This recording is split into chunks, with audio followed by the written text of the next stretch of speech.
Olá, este é o Falando em Desenvolvimento, uma produção da Associação Mineira de Municípios. Falar em desenvolvimento é falar sobre projetos e programas que melhorem as condições de atendimento na rede pública de saúde. E este é o tema do programa de hoje. A situação da saúde pública no Brasil é um tema que provoca sempre muitas discussões. Se por um lado o governo federal cria projetos para os municípios implantarem, por outro os gestores questionam o custeio de programas e do SUS, que tem obrigado as cidades a investir bem mais do que os 15% fixados por lei. A falta de leitos na rede pública é outro grande gargalo na saúde. Melhorar essa realidade é um dos grandes objetivos do programa Melhor em Casa do governo federal. O programa é voltado para usuários do SUS da média e baixa complexidade e o objetivo é permitir que os pacientes se recuperem em casa, perto das famílias, sob acompanhamento de equipes multidisciplinares, formadas prioritariamente por médicos, enfermeiros, técnicos em enfermagem e fisioterapeuta, além de outros profissionais de apoio. O programa também tem a finalidade de reduzir as filas nos hospitais de emergência e liberar os leitos utilizados por pessoas em processo de recuperação sem risco à saúde.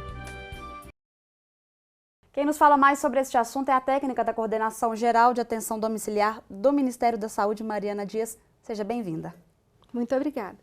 Mariana, a proposta desse projeto é atender o paciente, na verdade, recuperar a saúde, reabilitar em casa. Por quê? Porque a gente sabe que melhora em casa. Por que é melhor em casa? Porque dentro da casa do indivíduo é o lugar onde a gente mais aprende, mais tem condições de entender sobre a vida do indivíduo e sobre todo o processo de adoecimento e de potencialidade de cura dessa pessoa. Muito mais do que quando se atende dentro de um ambulatório, de um posto de saúde, de um hospital, dentro da casa a gente percebe toda a dimensão dessa pessoa para muito além da doença. Então é um projeto que começa já transformando um pouco esse paradigma. Qual que é o lugar de se fazer saúde? E por que não em casa? Não é um bom lugar de se fazer saúde também. Ok, e esse programa ele é voltado para que tipo de paciente que está no hospital em processo de recuperação? Não só o paciente que está no hospital, mas o paciente que às vezes está aguardando uma vaga hospitalar.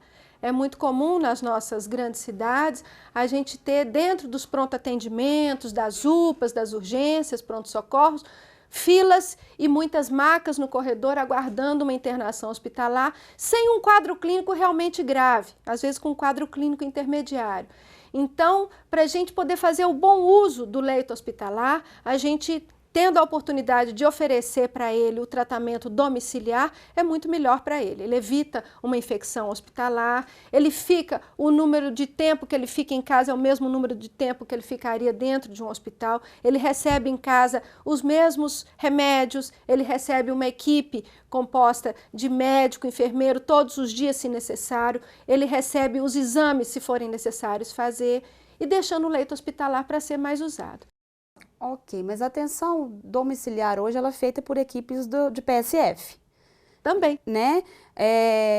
Esses pacientes que vão estar em hospitais ou recuperando-se de uma cirurgia ou precisando de cuidados que não necessariamente precisam ser dentro do hospital, eles vão ser atendidos por quem? É pela equipe do PSF? Como é que vai ser isso? O programa Melhor em Casa, que foi instituído em 2011 pela própria Presidente da República, Dilma Rousseff, ele conta com equipes específicas só para fazer essas visitas, que podem ir à casa do paciente todos os dias da semana se necessário, inclusive sábado e domingo. As equipes de PSF também visitam pacientes. A gente qualifica a atenção domiciliar feita pelo PSF como tipo 1.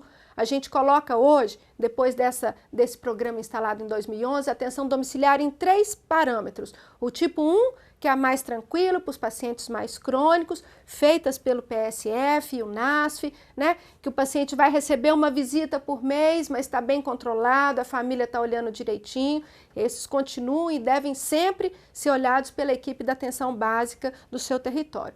A tipo 2 já são esses pacientes mais agudos que precisam de no mínimo uma visita por semana. Uma por semana, 1, 2, 3, todos os dias. essas já são para essas equipes específicas do SADs, que a gente daqui para frente vai falar deles, os serviços de atenção domiciliar.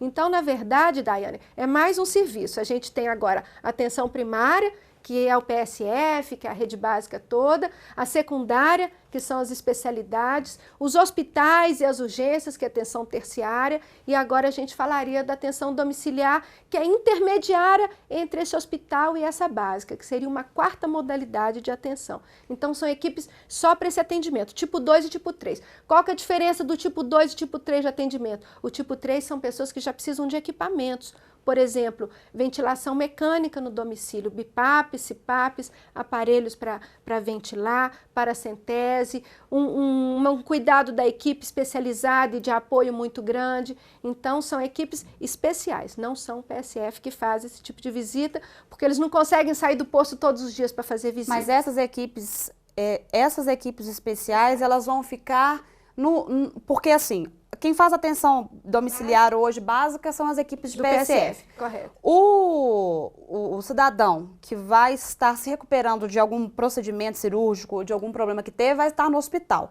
Onde que essa equipe, que seria esse meio campo, vai atuar? Vai atuar no hospital ou no PSF? Ele vai atuar na casa do indivíduo, fazendo uma ponte entre PSF, hospital e urgência. Ele tanto recebe pacientes desses 3 lugares, quanto envia, se necessário. É mais um ponto de atenção da rede, que tem ponte direta com o hospital, para tirar lá de dentro quem não precisa mais, ou para enviar lá para dentro quem está grave. Com atenção básica, essas equipes ajudam o PSF, quando o PSF que já visita um paciente vê que ele ficou mais instável, que ele precisa de mais cuidados, ele pode acionar a EMAD, que a gente vai chamá-la agora, o nome dela é EMAD, ou as urgências, que é para aquela turma do corredor, que está aguardando uma vaga hospitalar, mas que tem uma estabilidade clínica suficiente, que não precisa do cuidado hospitalar. Então 24 horas. Vai ser uma ligação entre essas 3 equipes. Ele faz a ponte entre esses 3 lugares, exatamente. E ele cuida no domicílio, mas ele faz a ponte entre atenção básica, urgência e hospital. Mas isso não vai entrar em choque, não digo assim, um contra o outro, mas em relação ao trabalho que a equipe do PSF já faz, porque a equipe do PSF ela visita. Vai ser um complemento? Um complemento. Ela não consegue visitar com a intensidade que aquela pessoa está precisando naquele momento. O grande segredo é a boa comunicação entre essas equipes. Jamais o PSF deve se desresponsabilizar do seu usuário, do seu paciente, da pessoa que está no seu território. Antes de tudo, esse plano terapêutico aí é muito importante que seja comum. E tem uma boa comunicação entre essas 2 equipes para saber até onde uma, a partir de onde a outra e quando as 2. Algumas vezes as 2 vão agir simultaneamente. Entendi. E nesse quadro vamos primeiro pegar do paciente que está no hospital e pode ir para casa. Uhum. Quem decide se ele pode ir para casa é a equipe que está no hospital, que vai estar fazendo uma comunicação com essa equipe intermediária, EMAD. Ou é a EMAD que vai estar fiscalizando isso? Quem decide se o paciente pode ou não ir para casa? Quem encaminha para a EMAD é uma equipe que sempre recebe encaminhamentos. Né? A equipe do hospital ela tem que ter essa percepção. Bem, esse paciente já está muito estável, está muito bem, ele não tem necessidade mais do cuidado hospitalar 24 horas. Ela acionaria a EMAD. Entretanto, Daiane, isso é uma cultura que ainda não está implantada no Brasil, a cultura da deshospitalização. Então, a gente sugere e temos feito muitas visitas a hospitais para tentar plantar esse tipo de coisa e delegar pelo menos a uma pessoa, um profissional ou uma pequena equipe composta de um enfermeiro, um assistente social, um médico, que tenha essa visão geral sobre a possibilidade de deshospitalização de cada um dos pacientes internados. É um fato, né, que, em média, 30% de todos os pacientes que estão dentro de um hospital, clinicamente, não precisariam estar dentro de um hospital. Quem não se enquadra nesse perfil do cuidado domiciliar? Isso. Os pacientes instáveis, né, que precisam, né, de vários exames em sequência rápida, que precisam de monitoramento de enfermagem 24 horas, né? Se o paciente vai para casa, mas tem que ter uma enfermagem do lado cuidando, ele não é indicado, ele é um critério de não inclusão do melhor em casa. São pessoas que precisam, às vezes, tomar medicamentos com grande índice de efeitos colaterais, como quimioterapia, por exemplo. É mais seguro para eles estarem no hospital. E pacientes estáveis, ou com uma dor precordial, ou que estão sangrando, ou que precisam de terapia intensiva, ou observados na melhora ou piora. Os instáveis, o lugar deles, e os que precisam de exames rápidos, em sequência rápida, tomografia, endoscopia, tudo de uma maneira muito rápida, o lugar desses é no hospital. Para casa são os que já estão estáveis clinicamente, o suficiente para ficar em casa, os que a família concorda, a família tem que concordar, é outro critério de inclusão, e os que moram dentro do território que tenham uma EMAD. População, no geral, né? Quem necessita do SUS, dos hospitais, dos atendimentos públicos. O que ela ganha com isso? O benefício é ter mais disponibilidade de leitos? Além disso, quais outros? Isso, além de otimizar o recurso hospitalar, deixar o hospital para quem precisa de hospital, né? A pessoa pode ficar com toda a comodidade de um hospital, com todos os exames que são feitos, o cuidado médico que é diário quando é necessário, os mesmos remédios, né? Dentro do conforto do seu próprio lar. Ela se reinsere mais rápido, ela está junto da sua família e ela tem autonomia para aprender a cuidar melhor de si também.